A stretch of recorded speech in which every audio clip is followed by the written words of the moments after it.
Se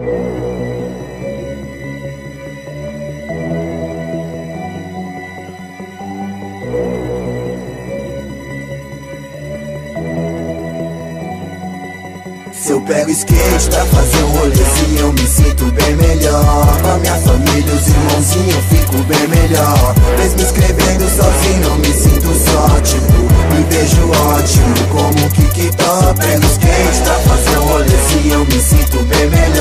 Com a minha família, os irmãozinhos, eu fico bem melhor. Mesmo escrevendo sozinho, eu me sinto só, tipo, me vejo ótimo como Kikitó. Eu tenho irmão que levava a sério, andava todo dia sem medo, mistério, sonhava. Se jogava campeonato, ei, tinha vez que até colava chapado. Pior que na mal, você tava legal, seu estilo de skate era sobrenatural. Voava na rampa, seu switch era pampa, ao mesmo tempo muito natural. Era 20 flip no quintal, hoje é de cake no overall. Tá tipo capa da banca, vagaba do chão, a patroa que te engana e paga mal.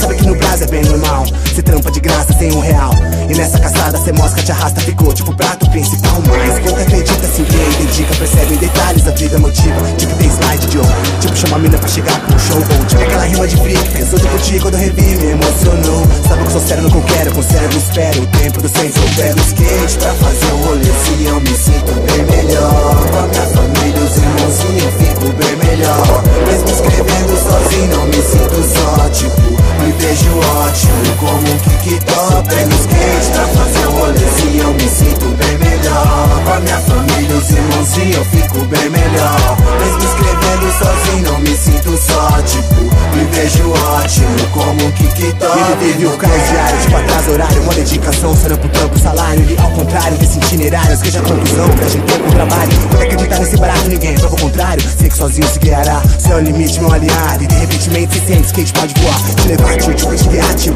Te ensinar até como te levantar, viu? Só que anda entende, vê que skate é pra sempre. Muito mais que faz adolescente, muito mais que esporte, hobby, transporte, presente pra mim. Sei que for na escolha permanente, tem rap, beat, skate paralelamente. Mulher, família, skate paralelamente. Quando eu passo pente, vindo no que fode, vejo skate. Na minha vida sem forte, que agradeço o começo e também reconheço. Então boa sorte, irmão. Se eu pego skate pra fazer um rolezinho, eu me sinto bem melhor. Com a minha família, os irmãozinhos, eu fico bem melhor. Mesmo escrevendo sozinho, eu me sinto só, tipo, me vejo ótimo como Kikitó. Pego skate pra fazer um rolezinho, eu me sinto bem melhor.